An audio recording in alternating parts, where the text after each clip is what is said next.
right, so I spent the first part of my presentation discussing Bitcoin and doing an introductory conversation about Bitcoin. And you may have heard this term blockchain. In fact, it's on the poster. It's on all the posters. Blockchain and cryptocurrency. What on earth is a blockchain? And what does it have to do with Bitcoin? So, Bitcoin is the foundational technology. Bitcoin is the technology that started it all. Bitcoin is the parent. And it has spawned many children. Because it is successful. And as a successful technology, it has created a number of other opportunities. When people use the term blockchain, they're referring to one technology that is part of Bitcoin. It is perhaps the most visible technology, which is the database that stores transactions, the public ledger, the list of all transactions that has happened. It's a decentralized, replicated database, for those of you who are interested in the technical terms. That is what a blockchain is. But people don't use it to mean that. People use the term blockchain to mean things that are kind of like Bitcoin, things that do what Bitcoin does and then some, and all of the other applications that have nothing to do with money. And then the banks go, and some of the things we do, but we would like to call blockchain to seem like we're doing innovation. And then the consultants go to the banks and say, and you can also call blockchain doing exactly what you used to do, business as usual, without being disrupted at all, and we're sure we can make it work for you if you pay us enough. As a result, nobody really knows what blockchain means. Blockchain is an industry. We have a saying that the most important meaning of blockchain is that if you go to Silicon Valley, go into your hotel room, turn off all the lights, stand in front of the mirror, and say, blockchain, blockchain, blockchain, 3 times, 10 venture capitalists will jump out of the closets and throw millions of dollars at you. And that is true. That is true. I've seen it.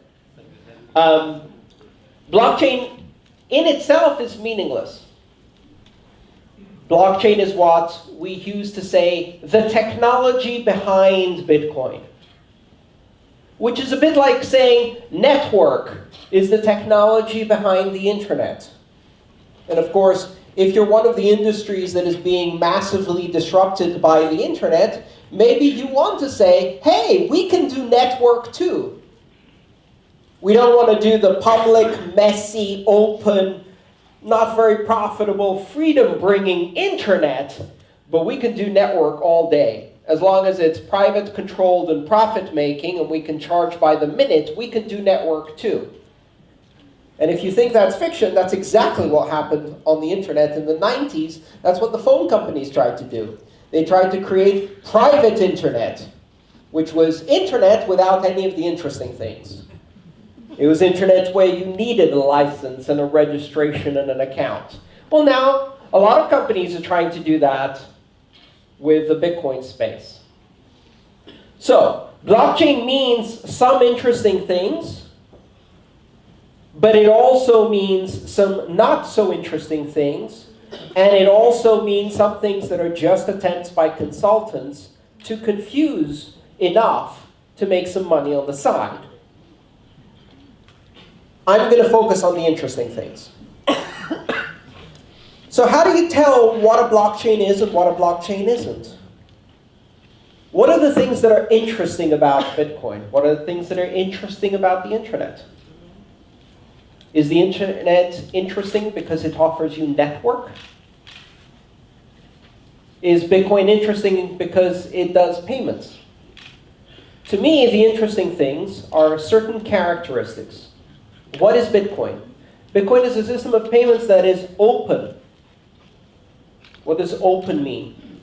Open means anyone can access it, anyone can participate, anyone can innovate on this system without asking for permission. That's what open means. It is borderless. There are no borders. There are no borders on the internet. There are no borders in Bitcoin. The protocol simply does not see distinctions between countries. They are meaningless. It is neutral. It doesn't care if the participant is male, female, Christian, Muslim, old, young, rich, poor, brown, black, white, or whatever. The protocol doesn't care. It's neutral. It validates transactions. It's decentralized. There is no central point of control. It is censorship resistant. You cannot censor, freeze, or cancel transactions. Those are the things that make Bitcoin interesting. Arguably, those are the things that make the internet interesting, right? That's why it's powerful. There are other blockchains that also share those characteristics. In fact, people have taken the basic recipe of Bitcoin, and in the first year they created 2 or 3 alternative coins. They were called altcoins. Since then, every year more and more and more and more. Today there are more than 1,500 blockchain-based systems that use the basic recipe of Bitcoin or variations of that design principle to create systems of currency, systems of trade, platforms, and various other things. These are all blockchains. Most of them share the interesting characteristics of Bitcoin. They're open, borderless, neutral, censorship resistant. Some do not. Of the 1,500, I would say more than 90% are worthless. And of those, more than 90% are probably scams. Their primary purpose is to enrich the people who created them. They see something successful, they try to create it. In fact, we have seen the emergence of a very large number of scams. Scams that are, in essence, Ponzi schemes. Who's familiar with the term Ponzi? Ponzi? Did you know that's the name of a guy? Mr. Ponzi. He inadvertently became famous. Multi-layer marketing systems. Pyramid schemes, right? So if you try to sell Bitcoin to someone, and I don't, I talk about it as an experimental technology that you should only invest in if you really understand how it works, and you should primarily invest in learning and understanding the technical skills that can turn this into an innovative industry, a startup business, a career, some opportunity for you as an individual. It's not a stock investment. And if you hear someone tell you that this system is an investment, it's a sure investment, it's a safe investment, it's a risk-free investment, or even worse, it is a system that is guaranteed to make you rich quickly, run away as fast as you can. Because those characteristics are shared by only one category of investments, scams. Nothing in life is easy, risk-free, and will make you rich. So, beware, especially in Southeast Asia, where you have very large numbers of new middle-class investors for the first time entering investment markets. Scam coins, Ponzi schemes, and multi-level marketing schemes are extremely popular. When you hear this is like Bitcoin, only it will make you rich, go away, run away. Bitcoin will not make you rich. It can make you poor quickly. It is a volatile experimental system that comes with risks. I am advocating the understanding of this technology, which is enormously powerful, not the use of it as a speculative investment. Unless you need to use it and know how to use it, it's not an investment. Now, let's talk about some of the other systems that are out there. There are probably about a dozen other cryptocurrencies. Cryptocurrencies is another term we use for these open blockchains, these public systems of ledger that can be used to build systems of trust. Some of them are very explicitly currencies. I'll mention just a few. You may have heard of them. Dash, Monero, Ethereum, Zcash, Litecoin. All of these are cryptocurrencies that are based on open public ledgers. They represent interesting technologies that are developing alongside Bitcoin. Many others are also growing. I do not recommend you use those as speculative investments either, but understand what they do and how they're different so that you can get a better picture of this industry as it emerges. My next book is on Ethereum, which I haven't talked about much. How many people here are familiar with Ethereum or have heard of it, used it? Great, a very large number of people. So for those of you who have not heard about Ethereum, Ethereum started based on a paper published in 2013 by then 19-year-old Vitalik Buterin. I got a hold of that paper before it became public and called Vitalik up to get some information about this. I was very skeptical, but I have been interested ever since, and I'm writing my next book on it. The idea behind Ethereum is, if we can have this public ledger that is allowing us to trust and do computation at scale, how about instead of using it for money, we use it to run computer programs? And these computer programs run everywhere, and their results are recorded in a way that is immutable, persistent, and trustworthy by all of the participants. Global, secure, decentralized computation, not money. And it has a system of money called Ether. But what it really allows you to do, interestingly, is run smart contracts. The idea here is taking contractual arrangements, the kinds of things we would do in commercial contract law, or transactional law as it's known, and encode relationships and contractual obligations in software programs. If this happens, then do this, else do that.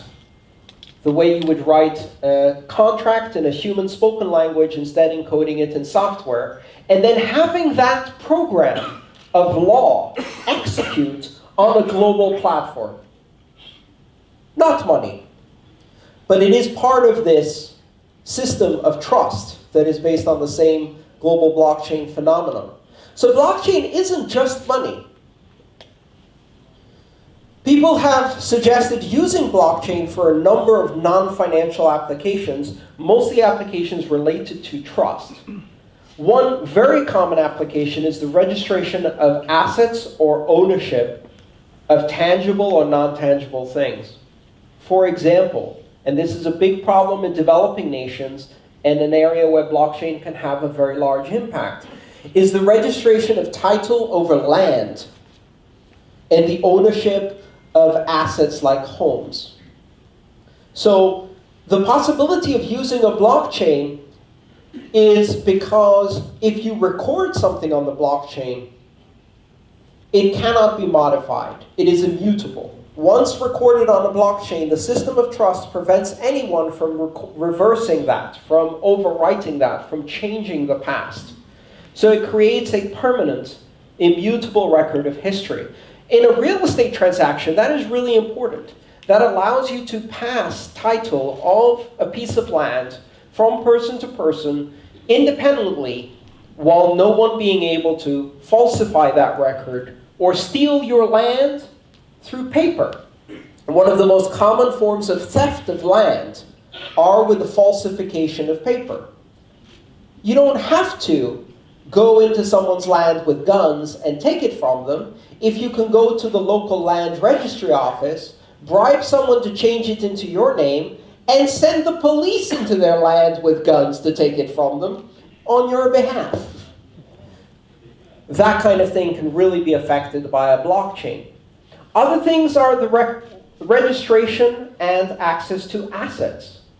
You can, for example, have the title of a car, a boat, an aircraft registered on the blockchain. We were having a discussion here in the waiting room with a gentleman from the airline industry, and one of the interesting applications we discussed is the ability to record maintenance records and parts in a blockchain in a way that they cannot be modified. If a plane crashes, I'm a private pilot, by the way, so this is an area of interest to me, but if a plane crashes, one of the first things you want to do is go back and look at the maintenance records and say, was the left jet engine actually inspected after 100 hours of operation as it's supposed to be? How can you tell in traditional forms if we have that written down on paper? I can write down today and put a date a month ago before the plane crashed and say, look, it was inspected. You falsify the record after the fact. You could falsify a database after the fact. And witnesses are unreliable. How do you know what actually happened? A blockchain allows you to record the fact that an inspection happened, and it cannot be modified or falsified after the fact. And it cannot be inserted in the future and pretend to be in the past. So these are elements where the same mechanism that's used to create trust for money and transactions can be used to record the truth in a permanent immutable record. These are the applications that most companies are fascinated by beyond money that have the general term blockchain. That's the good. Now let's talk about the bad and the ugly. That same term blockchain is used to mention a lot of things that do not have any basis in fact and don't actually work. What has become very fashionable lately is this idea that you can do blockchain without Bitcoin. As in, blockchain is good, but Bitcoin is bad. It's used by criminals, gamblers, degenerates. It's just money. One of the fundamental mechanisms behind the blockchain is its security. Bitcoin allows you to have a system that is decentralized without a central point of control by creating a competition in which those who provide security are rewarded in Bitcoin, the currency. So the currency in Bitcoin is not just a vehicle for doing value transactions, it is the basis of the mechanism of security. And that mechanism of security allows you to have a blockchain that is operated and secured by anonymous participants whose only claim to providing security is that they submit as a promise for their security, and they risk energy, and they may gain as a return a reward in Bitcoin unless they try to cheat, in which case they lose everything. That competition, that game, is the basis of Bitcoin security. But what that system of security allows you to do is have the system managed by everyone, so no one is in charge. Here's the problem. If you take away the system of reward, then there is no mechanism for punishment. If you take away the system of punishment for cheating, there is no security. Blockchains use a currency because they use a system of security that is based on market forces, on game theory. To use a blockchain without a currency, you have to find another way of doing security. And this is where the traditional institutions come in and say, I know, how about we assign 5 trusted institutions and they validate every block on the blockchain and make it a private blockchain where we control who has access. And since those 5 private institutions assign trust on the blockchain, if you trust those institutions, you can trust the blockchain. That is business as usual. That is blockchain being used to perpetuate the system of institutional trust that has failed to scale. Only worse. If you use a blockchain in that kind of way, as a private closed system where trust is assigned to institutions, if those institutions are compromised, or their keys are stolen or hacked, because you've concentrated all of that power in just a few participants, that system is no longer secure. These are the same companies that get hacked every time we read on the news that someone got hacked. This is who we're supposed to trust to run these blockchains. The whole point of Bitcoin's open public blockchain is that through a system of currency, it creates security that does not depend on any one individual or institution. If you take the currency away, the security model disappears too, and you're back to a ledger that is controlled by a single entity or a few entities. We have a name for that. It's called a database. So this is the real question you should ask. How do you evaluate the difference between blockchain and, as we would say in America, bullshit? They both start with a B. One of them's real, the other one isn't. One of them is used as the basis of a $12 billion global, secure, decentralized economy. And the other thing is the thing the consultant's trying to sell. How can you tell the difference between real and not real? Ask the following questions. Is it open? Is it public? Is it borderless? Is it censorship resistant? Is it neutral? Can anyone access it without permission? Can anyone use it without permission? Can anyone innovate on it without permission? If the answer to all of those questions is yes, then it's giving you the values that we find so interesting in Bitcoin's blockchain. And you can say that for a number of other cryptocurrencies and blockchains, yes to all of those things. If you can take the entire brochure that describes this thing and do search and replace, and for every mention of blockchain, you can replace it with the word database, and then you read it and it still makes sense, you're not being sold a blockchain. You're being sold a database by a scam artist. And that's the difference between blockchain and bullshit. Thank you.